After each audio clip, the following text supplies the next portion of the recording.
Welcome, everybody! New York, on Saturday, July 16th. WWE returns to the world's most famous arena with WWE Live. Experience the hype with all your favorite superstars, including John Cena live. You want some? Come get some! It's the WWE Live SummerSlam Heatwave Tour in New York, Saturday, July 16th. Tickets and VIP packages are available. This is Mick Foley. This is Harley Race. This is Shelton Benjamin. This is Mr. Wonderful Paul Orndorff. This is the Monster Abyss. And this is Daniel Bryan. This is JBL, and you're watching the MWF. Be there live.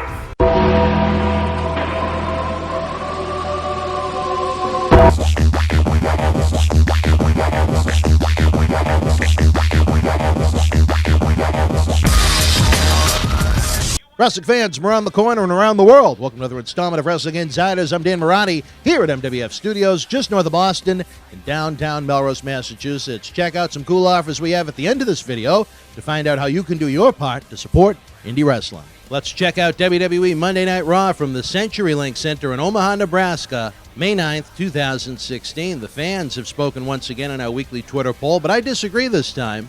I have to give this one a reluctant thumbs down. The fans voted 39% thumbs up, 32% thumbs down, and 29% thumbs in the middle. For the WWE Superstars program on the WWE Network before Raw started rolling, it was Cesaro with the win over Bo Dallas of the Social Outcasts, and Apollo Crews continued on his undefeated winning ways, the win over Stardust.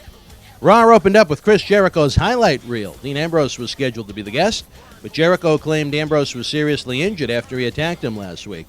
Jericho can make sense out of nonsense so well, and he struck gold once again here as he went on a spiel about the love for Mitch the Plant, the plant from the Ambrose Asylum that lasted all of 3 weeks. All of the love that Mitch the Plant received on social media after being smashed last week didn't just bring it up as some pre-produced line, but Jericho got it over well.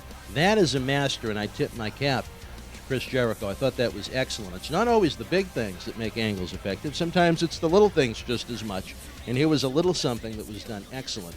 Jericho invited the fans to drink from the gift of Jericho, and that led to Big Cass coming out. Enzo Amore is still on the shelf after the concussion he received at WWE Payback a couple of weeks back, and this was an opportunity for the big man to shine. His physical presence next to Jericho was striking. The verbal delivery, at least in this segment, I wasn't as sold. Cass challenged Jericho to a fight later on. This wasn't exactly Cena and Angle from 14 years ago, but I thought WWE did a nice job as presenting Cass as someone of his importance and a threat to a quote-unquote made guy. Baron Corbin defeated Dolph Ziggler with End of Days. Corbin's been on a roller coaster ride of sorts since he won the Andre the Giant Memorial Battle Royal at WrestleMania 32. That was a huge win in Dallas in front of 100,000 plus fans, millions on pay-per-view.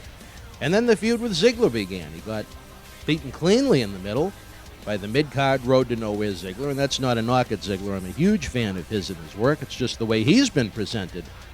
Baron Corbin had a couple of rebound wins since, but nothing that's made him stand out. And Corbin's much more of a physical presence than he is a verbal one, in my opinion. I'd like to see him get a little thicker to become that much more of a dangerous threat.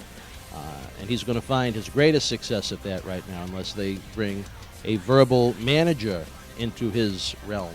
R-Truth defeated Fandango. R-Truth was sporting his best Hanley Ramirez hairstyle as the oddball tag teams run opposite sides of the ring. This Thursday on SmackDown, it will be Goldango facing Gorgeous Truth on SmackDown on the USA Network. If this nonsense leads to the partners changing up, I give it a try, I suppose. It's fun for kids. The Goldust Truth nonsense, though, it's been going on way too long, since late last fall, if I remember correctly, and I don't know if anyone cares even 6 months later. Paige defeated the WWE Divas champion Charlotte in a non-title matchup. Earlier in the show, the Flairs tried to sweet-talk Shane McMahon into dropping Stephanie's Extreme Rules stipulation, and that being Ric Flair is banned from ringside when Charlotte has a rematch with Natalya. The Flairs were unsuccessful. Shane not only wasn't going to drop the stipulation, but he added a stipulation for Raw where Ric is banned as well when Charlotte took on Paige. Ric ran out nonetheless, followed by Shane McMahon. That allowed Paige to get a schoolboy, added something of importance to the ladies' match on May the 22nd, highlighting just how vulnerable Charlotte can be without the Nature Boy by her side. Sami Zayn defeated the WWE Intercontinental Champion The Miz in a non-title matchup earlier in the night. The McMahons decided that if Zayn was able to beat The Miz on Raw, he'd be added to the Miz, Cesaro, Kevin Owens triple threat title match at Extreme Rules. But wouldn't it have added a layer of interest to the match if Zayn actually won the title when he pinned Miz on Raw, then turning the pay-per-view match into a four-way? Simple works in wrestling, too. It was like this was overthought. Anyway, Zayn won with the haluva kick in a good match.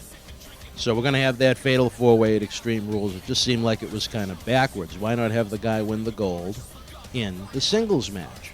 That's just the way I like my wrestling. Becky Lynch was attacked by Emma and Dana Brooke of NXT fame in the back. The NXT stars feel like they've been coming fast and furious over the past month to the main WWE roster, and slow and steady is the best course of action when it comes to debuting fresh new faces the majority of the fan base doesn't know, so they don't become lost in the shuffle. I know there's a lot of fans that watch NXT weekly on WWE Network. I'm sure there's a great number in the fan base that watch it on a regular basis, but still a lot of casual fans that tune into Raw each week, not even SmackDown, that has no idea who Dana Brooke is, and this is coming on the heels of so many more NXT additions in just the past few weeks. Spread it out, let their personalities develop before you just keep throwing more new faces to the TV screen. More from Darren Young and his new life coach, WWE Hall of Famer Bob Backlund. Make Darren great again. I think this has some potential for some mid-card fun. Young has needed a fresh coat of paint for years, and being aligned with Mr. Backlund really gives him a shot at that. The Primetime Players tag team kind of wore out its welcome a while back, although I'm sure some miss Darren Young's comb. Sin Cara defeated Rusev in an upset of sorts, where Rusev is going to be challenging Sin Cara's Lucha Dragon tag team partner, the United States champion Kalisto, for the title.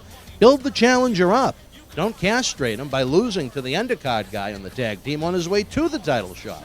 Again, I was scratching my head at that one.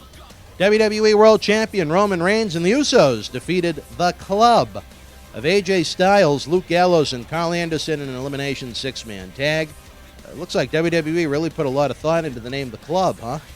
There was talk that WWE wanted to buy the name The Bullet Club from New Japan Pro Wrestling, but I can't see that happening anytime soon with the amount of merchandise the Bullet Club sells. Not only that, but it's their top faction over in New Japan. This is the third TV main event these six guys have had in the past 8 days. Carl Anderson defeated Jey Uso to give the club a 3-on-2 advantage. Jimmy Uso pinned Anderson with a small package to tie things up. AJ Styles beat Jimmy Uso during the commercial break. I like that, as it showed fans that things can actually happen during a television timeout. Roman Reigns pinned Luke Gallows, and then AJ Styles was disqualified when Carl Anderson, not AJ, Carl Anderson, nailed Roman Reigns with a chair outside of the ring. The Usos ran down to ringside to run roughshod. While Reigns recovered, Roman wound up spearing Gallows and Anderson, and then another stare down between Reigns and AJ to end the segment. The question remains, is AJ on the up and up, wanting to compete with Reigns on the up and up? I have a feeling we're going to find out for sure at Extreme Rules, May the 22nd. Kevin Owens defeated Zack Ryder earlier in the night. The two met with Shane McMahon. Shane said that if Ryder beats Owens, Ryder would be replacing Owens in the Intercontinental title Fatal 4-Way at Extreme Rules. No dice for Zack Ryder. Owens with the win. Dudley Boys defeated the WWE Tag Team Champions The New Day in a non-title matchup. It wasn't a night to be a champion on Raw. Every one of them lost non-title matches. The Dudley Boys are just so out of place right now. I don't know if it's age, the time they spent wrestling in the smaller TNA ring, some combination of both, but nobody cares. The Vaudevillains ran out to distract New Day, allowing Devon to pin Kofi with a clothesline. Vaudevillains challenge for the tag team titles at Extreme Rules. In the channel-changing final segment of the night, Big Cass vs. Chris Jericho never started after building it up all night. The quote-unquote seriously injured Dean Ambrose attacked Jericho on his way to the ring, tore up his coat. Big Cass just stood there like an idiot while Jericho whined over his $15,000 coat being destroyed. If I was Big Cass and my first main event was ruined by Ambrose, I would have been pissed. If I was Big Cass, I would have taken a shot at Ambrose. Instead, he stood there punching Jericho at one point as the TV feed went back and forth between the ring and the McMahons watching. I thought this was a huge lost opportunity. whether Big Cass hit a home run with it or struck out, I was really disappointed here, as it seemed like he was at least going to get the opportunity. All in all, wrestling was solid on this week's Raw. Too many McMahon segments. No need for every champion to lose non-title matches on the same week, as none of them stood out by the time the show was over. Raw would have lived this week, certainly, if Dean Ambrose didn't appear and Jericho actually had the match with Cass.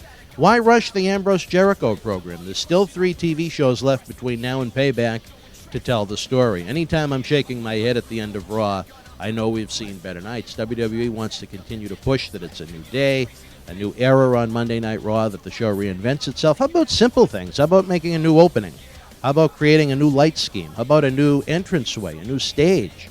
Anything to make it feel and look different than even SmackDown. All you're doing is replacing 2 figureheads with Shane and Stephanie. Granted, some of the players are changing, but it's still the same format. It still feels like the same safe, regular environment we've had for years. And for WWE to truly shake things up, they need to change things big and small. I look forward to see how it continues to evolve. That's what it's all about in professional wrestling. Would love to know what you thought of WWE Monday Night Raw this week. Leave your thoughts in the comment section below. Fans, check out the MWF store. We have some awesome deals for you, and every purchase helps us continue to produce more live wrestling events and free video content for your wrestling enjoyment. If you missed WrestleMania, the WWE Hall of Fame, or NXT TakeOver, click the link below and get 1 month of WWE Network absolutely free. Please use our link, as WWE helps us out a little for sending great wrestling fans their way. WWE Payback comes your way live Sunday night, May the 1st, from the Wild Allstate Arena in Chicago, Illinois. The price is right to watch it live, along with network-exclusive programming. Thousands of hours of content available on demand, and experiencing everything from WrestleMania week with the click of a button. Do your shopping with Amazon.com and WWEshop.com using our links below, and help support indie wrestling. No matter what you buy on either website, including non-wrestling merchandise on Amazon, we get a thank you from our online partners. Doesn't cost you 1 extra penny. Fans, the Millennium Wrestling Federation's 15th anniversary celebration is upon us this summer. What we've been able to produce and experience in a decade and a half is amazing, and we're going to keep building more and more great content for your enjoyment anywhere on this planet. Continue to check out the BostonWrestling.com super site. Like us on Facebook. Follow us on Twitter at MWF2001. And subscribe to our YouTube channel with more than 900 free videos. Until we speak again, folks, you and yours, be well.